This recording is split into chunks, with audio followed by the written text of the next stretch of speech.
नमस्कार दोस्तों, मैं राहुल तोमर स्वागत करता हूं आपके अपने चैनल में।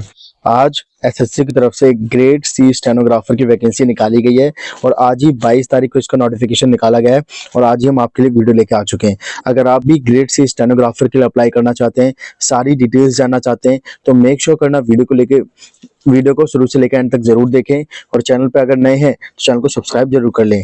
आइए सबसे पहले हम ले चलते हैं आपको यहाँ पे इंपॉर्टेंट डेट्स के बारे में डिस्कस करेंगे। तो आप यहाँ पर डेट्स देख सकते हैं। Date for submission of online application यहाँ पे 22/12 मतलब 22 दिसंबर से एप्लीकेशन स्टार्ट हो चुके हैं, जो कि 11 जनवरी तक एप्लीकेशन चलेंगे। लास्ट डेट यहाँ पे 11 जनवरी रात के 11 बजे तक रहना वाला है। कंप्यूटर बेस्ड एग्जामिनेशन की डेट आपको बता दी जाएगी जल्द ही। अब हम चलते हैं नेक्स्ट और आगे आपको ले चलते हैं। यहाँ पे जो ग्रेड सी स्टेनोग्राफर की आपकी जॉब लगने वाली है वो अलग अलग डिपार्टमेंट्स में लगेगी, जैसे कि यहाँ पे सेंट्रल सेक्रेटरीट स्टेनोग्राफर सर्विसेज में, इलेक्शन कमीशन ऑफ इंडिया में, रेलवे बोर्ड में, आर्म्ड फोर्सेस हेडक्वार्टर में, इंडियन फॉरेन सर्विस ब्रांच में, सेंट्रल विजिलेंस कमीशन में।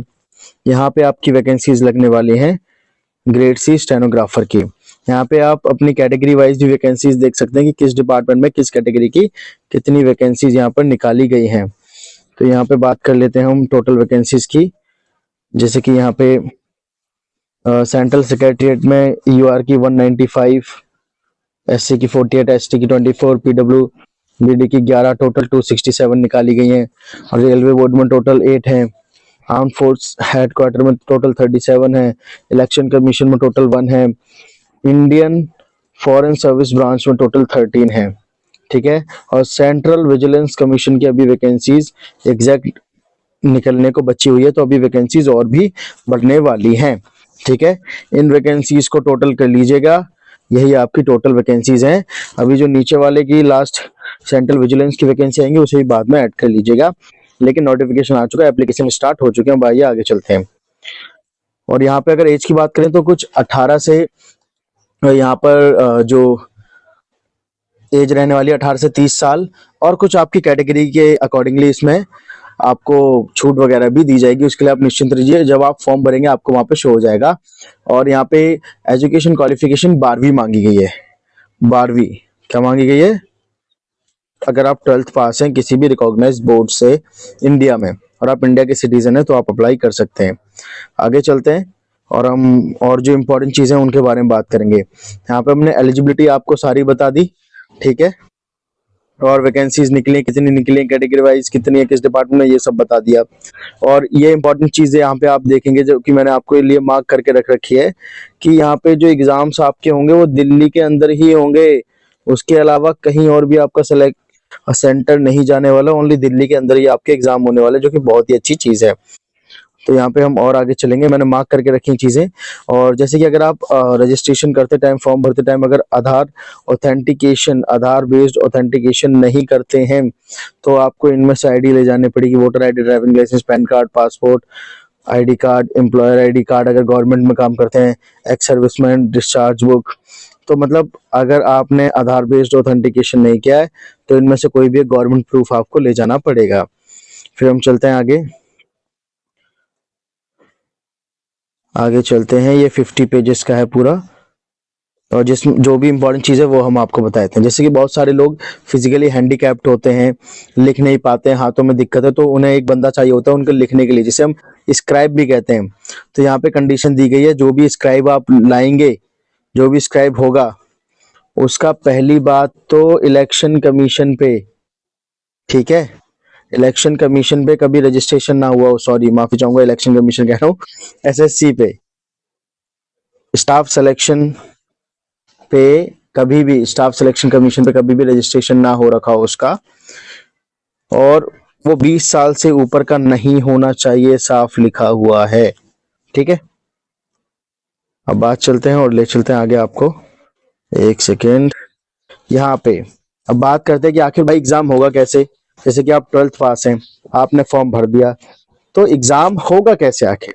तो 2 टीयर में एग्जाम होगा ऐसी नॉर्मली अगर मैं आपको बता दूं। पहला टीयर सीबीटी होगा जिसे कंप्यूटर बेस्ड टेस्ट कहते हैं। दूसरा आपका स्किल टेस्ट होगा जो कि स्टेनोग्राफी का आपका स्किल टेस्ट होगा। ठीक है, तो यहाँ पे सबसे पहले तो हम ये डिस्कस कर लेते हैं, एक सेकेंड जस्ट, सबसे पहले ये डिस्कस कर लेते हैं। यहाँ पे देखिए दो ही सब्जेक्ट्स में से क्वेश्चन आपसे पूछे जाएंगे, जनरल अवेयरनेस और इंग्लिश से। तो आपके लिए बहुत ही अच्छा मौका है, अगर आपको मैथ वगैरह नहीं आती तो आप जनरल अवेयरनेस और रीजनिंग को मतलब इंग्लिश को अच्छा करके इसके लिए अप्लाई कर सकते हैं। बट आपको स्टेनोग्राफी भी आनी चाहिए। यहाँ पे 100 क्वेश्चन आएंगे, जनरल अवेयरनेस के 100 मार्क्स के, 100 इंग्लिश के 100 मार्क्स होंगे, मतलब 200 क्वेश्चन का पहला टीयर होगा, जिसके लिए आपको मिलेंगे 2 घंटे करने के लिए। लेकिन जिसको भी कोई दिक्कत है, जो कि इस पैराग्राफ में यहाँ पर नोटिफिकेशन में लिखा हुआ है कि कौन कौन एलिजिबल है, उनको मिलेगा 2 घंटा 40 मिनट, और आप अगर नॉर्मल है तो आपको मिलेंगे 2 घंटे। और यहाँ पे आप देख सकते हैं मैंने मार्क कर दिया कि नेगेटिव मार्किंग भी होने वाली है, तो 0.25 की नेगेटिव मार्किंग होने वाली, मतलब 1/4 की यहाँ पे नेगेटिव मार्किंग भी होने वाली है। अब हम चलते हैं आगे, और यहाँ पे जब आंसर की आएगी और फिर अगर आपको लगता है कि भाई इस आंसर की में ये गलत क्वेश्चन है, आप किसी क्वेश्चन को चैलेंज करते हैं, किसी आंसर को चैलेंज करते हैं, तो उसको लिए आपको 50 रुपये पे करने पड़ेंगे। पहले 100 रुपये होते थे, लेकिन अभी जो बहुत सारे रिफॉर्म्स हुए एसएससी में, उसके थ्रू इसे 50 रुपये कर दिया गया। अब हम चलते हैं और नीचे और सिलेबस के बारे में बात करते हैं, जो कि मोस्ट इंपॉर्टेंट चीज़ है। जनरल अवेयरनेस में क्या क्या चीज़ें आने वाली, ये चीज़ें आप पूरा डिटेल में पढ़ लीजिएगा, या तो स्क्रीनशॉट ले लीजिएगा। नोटिफिकेशन का मैं लिंक डिस्क्रिप्शन में दे दूंगा, वहां जाके चेक कर लीजिएगा, ठीक है। और इंग्लिश का भी आप यहाँ पे चेक कर सकते हैं। इंग्लिश का मैं आपको दिखा देता हूँ, इंग्लिश का भी जो सब्जेक्ट है। उसके बाद यहाँ पर जो आपका स्किल टेस्ट होगा, उसके बारे में भी बात कर लेते हैं कि भाई ये भी 200 नंबर का होगा। पहला सीबीटी भी 200 नंबर का हुआ, उसके लिए कुछ मिनिमम मार्क्स रखे जाएंगे कमीशन की तरफ से। वो अगर पास करते हो, उसके बाद ही आपको दूसरे के लिए बुलाया जाएगा, stenograph short hand skill test के लिए, जिसमें हिंदी या इंग्लिश का करना है। जो भी आप फॉर्म भरते हुए चुनेंगे तो वो आपको करने के लिए दिया जाएगा। अगर हिंदी में चुनेंगे हिंदी में दिया जाएगा, इंग्लिश को चुनेंगे तो इंग्लिश में करने को दिया जाएगा, जो कि 200 मार्क्स का होगा। यहाँ पे जो लिखा हुआ है यहाँ रेड में, ये वही चीज जो मैंने अभी आपको बताया कि पहला पास करेंगे तभी दूसरे के लिए बुलाए जाएंगे। और यहाँ पर ये देखिए, यहाँ पर 1 dictation for 10 minutes, 10 minutes in English और Hindi as opted by the candidate in the online application.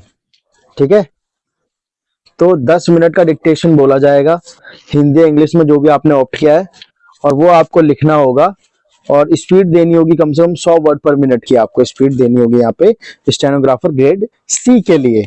ठीक है, अब आप देख सकते हैं यहाँ पर कि टाइम ड्यूरेशन जो दी गई है यहाँ पर, अगर आप नॉर्मल हैं तो स्टेनोग्राफर इंग्लिश के लिए आपको 40 मिनट मिलेंगे और हिंदी के लिए 55 मिनट मिलेंगे।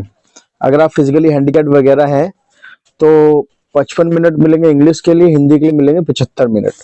ठीक है, तो दूसरे के भी बारे में बात कर ली हमने, और अगर इसमें भी पास हो गए आप तो फिर आपका फाइनल सिलेक्शन हो जाएगा।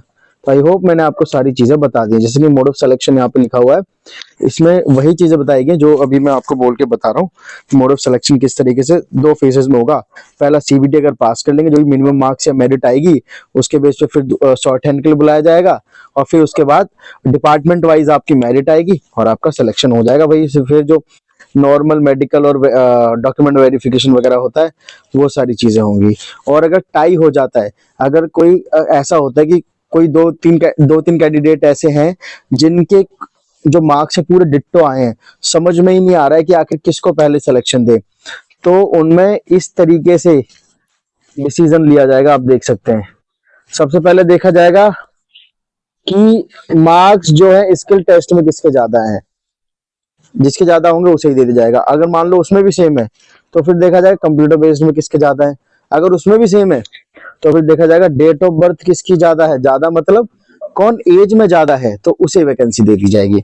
समझ पा रहे हैं, ये तरीका है टाई केसेस के लिए। टाई केसेस ये देखिए आप यहाँ पर। ठीक है, अब हम आगे चलते हैं, और होपफुली आई थिंक मैंने सारी चीजें आपको बता दी है। मुझे लगता नहीं आगे मैंने कुछ मार्क किया है, और लगता भी नहीं ऐसा कुछ बचा है।